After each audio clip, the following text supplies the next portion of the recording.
ನಾನು ನಾರ್ಮಲಾಗಿ ಮಾತಾಡ್ತೀನಿ. ಸರ್ಕಾರಿ ಹಿರಿಯ ಪ್ರಾಥಮಿಕ ಶಾಲೆ PV ಈ ಒಂದು ಶಾಲೆಯಲ್ಲಿ ಇಂದು ಇಂಗ್ಲೀಷ್ ಫೆಸ್ಟ್ ಕಾರ್ಯಕ್ರಮವನ್ನು ಆಯೋಜನೆ ಮಾಡಿದ್ದಾರೆ. ಇಂಗ್ಲೀಷ್ ಫೆಸ್ಟ್ ಕಾರ್ಯಕ್ರಮ ಅಂತಂದರೆ ಮುಖ್ಯವಾಗಿ ಇಂಗ್ಲೀಷನ್ನು ಹೆಚ್ಚಾಗಿ ಮಕ್ಕಳು ಬಳಸೋದಕ್ಕೆ ಮತ್ತು ಸಂವಹನ ಕೌಶಲ್ಯಗಳನ್ನು ಉಂಟು ಮಾಡೋದಕ್ಕೆ ಸಲುವಾಗಿ ಇಲಾಖೆಯಿಂದನೇ ಈ ಹಿಂದೆ ನಡೀತಾ ಇತ್ತು ಈ ಒಂದು ಕಾರ್ಯಕ್ರಮ.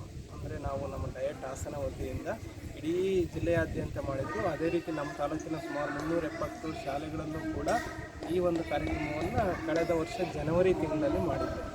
ಪ್ರಸ್ತುತ ಅದರ ಮುಂದುವರಿದ ಭಾಗವಾಗಿ ನಾವು ಅದನ್ನು ಮುಂದುವರಿಸ್ಕೊಂಡು ಹೋಗಿ ಅಂತಲೂ ಕೂಡ ಹೇಳಿದ್ದು. ಅದೇ ನಿಟ್ಟಿನಲ್ಲಿ ಈ ಶಾಲೆಯವರು ಒಂದು ಇಂಗ್ಲೀಷ್ ಫೆಸ್ಟ್ ಕಾರ್ಯಕ್ರಮ ಈ ಜನವರಿ ತಿಂಗಳಲ್ಲಿ ಆಯೋಜನೆ ಮಾಡಿದ್ದಾರೆ. ಮುಂದುವರ್ಸ್ಕೊಂಡು ಬಂದಿರತಕ್ಕಂಥ ಕೆಲವು ಶಾಲೆಗಳಲ್ಲಿ ಇವರು ಕೂಡ ಒಬ್ಬರು.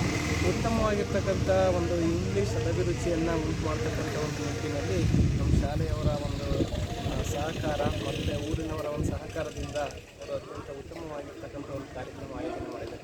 ಇವತ್ತು ಈ ಕಾರ್ಯಕ್ರಮ ನೋಡಿದರೆ ಆ ಕಾರ್ಯಕ್ರಮದಲ್ಲಿ ಆಯ್ಕೆ ಮಾಡ್ಕೊಂಡಿರ್ತಕ್ಕಂಥ ಎಲ್ಲ ವಿಚಾರಗಳು ಕೂಡ ಒಂದು ರೀತಿ ಸಮಾಜಕ್ಕೆ ಸಂದೇಶ ಕೊಡ್ತಕ್ಕಂಥದ್ದು, ಪರಿಸರದ ಜಾಗೃತಿ ಮೂಡಿಸ್ತಕ್ಕಂಥ ಕಾರ್ಯಕ್ರಮ, ಏನು ನಮ್ಮ ಮಕ್ಕಳಿಗೆ ಅನುಕೂಲ ಆಗ್ತಕ್ಕಂಥ ನ್ಯೂಸ್ ಪೇಪರ್ ರೀಡಿಂಗ್ ಇರ್ಬೋದು, ಟೆಲಿವಿಷನ್ನ ಹೇಳ್ತಕ್ಕಂಥದ್ದು ಇರ್ಬೋದು, ಈ ಥರ ಕಾನ್ವರ್ಸೇಷನ್ ಇರ್ಬೋದು, ಇವೆಲ್ಲವೂ ಕೂಡ ಒಂದು ರೀತಿ ಇಂಗ್ಲೀಷ್ ಕಲಿಕೆಯನ್ನು ಹೆಚ್ಚಾಗಿ ಮಾಡೋದಕ್ಕೆ ಸಹಕಾರ ಆಗಿದೆ. ಈ ಕಾರ್ಯಕ್ರಮ ನಾವು ನೋಡ್ತಾ ಇದ್ದರೆ ಯಾವುದೋ ಒಂದು ಪ್ರೈವೇಟ್ ಶಾಲೆಯಲ್ಲಿ ಕಾರ್ಯಕ್ರಮವನ್ನು ಆಯೋಜನೆ ಮಾಡಿದ ರೀತಿಯಲ್ಲಿ ಆಗಿತ್ತು. ಅದೇ ರೀತಿಯ ಮಕ್ಕಳ ಒಂದು ಸಿದ್ಧತೆಯೂ ಕೂಡ ಹಂಗೆ ಇದೆ. ನಮ್ಮ ಊರಿನ ಸಹಕಾರ ಸುಮಾರು 100ಕ್ಕೂ ಹೆಚ್ಚು ಪೇರೆಂಟ್ಸ್ ಇಲ್ಲಿ ಬಂದಿದ್ದಾರೆ.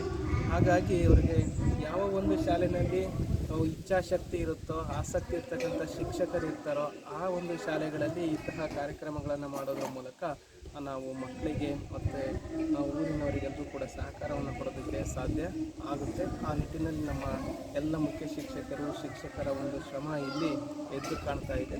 ಇದರಿಂದ ಸಾಕಷ್ಟು ಸಮಯವನ್ನು ಬಳಸ್ಕೊಂಡಿದ್ರೂ ಕೂಡ ನಮ್ಮ ಮಕ್ಕಳ ಒಂದು ಇಂಗ್ಲೀಷ್ ನಾಲೆಡ್ಜ್ ಇದು ಒಂದು ಬೆಳೆಯುವ ಸಿರಿ ಮೊಳಕೆಯಲ್ಲೇ ಅನ್ನೋ ಹಾಗೆ ಇಲ್ಲೇ ಇಂಗ್ಲೀಷನ್ನು ಬಿತ್ತಿದರೆ ಅವರಿಗೆ ಮುಂದಿನ ದಿನಗಳಲ್ಲಿ ಸರಾಗವಾಗಿ ಮುಂದಿನ ದಿನಗಳಲ್ಲಿ ಅವರು ಕಲಿತಾ ಹೋಗ್ತಾರೆ. ಇಂಗ್ಲೀಷ್ ಬಗ್ಗೆ ಆಸಕ್ತಿ ಉಂಟಾಗುತ್ತೆ.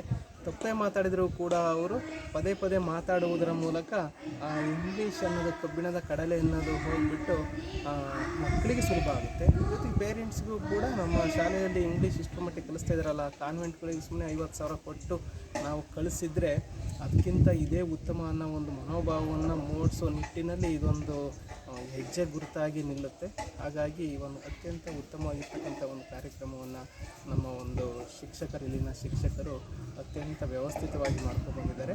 ಹಾಗಾಗಿ ಈ ಒಂದು ಕಾರ್ಯಕ್ರಮ ಯಶಸ್ವಿಯಾಗಿದೆ. ಮುಂದಿನ ದಿನಗಳಲ್ಲಿ ಅವರಿಗೆ ಇನ್ನೂ ಕೂಡ ಮುಂದಿನ ದಿನಗಳಲ್ಲಿ ಮಾಡ್ತೀವಿ ಅಂತ ಹೇಳಿದರೆ ಉತ್ತಮವಾಗಿರ್ತಕ್ಕಂಥ ಕಾರ್ಯಕ್ರಮ. ಆ ನಿಟ್ಟಿನಲ್ಲಿ ಅವರಿಗೆ ಒಳ್ಳೆಯದಾಗಲಿ ಅಂತ ಆಶಿಸ್ತಾ ಈ ಕಾರ್ಯಕ್ರಮಕ್ಕೆ ನಾವೆಲ್ಲರೂ ಬಂದು ಸಹಕಾರವನ್ನು ಕೊಟ್ಟು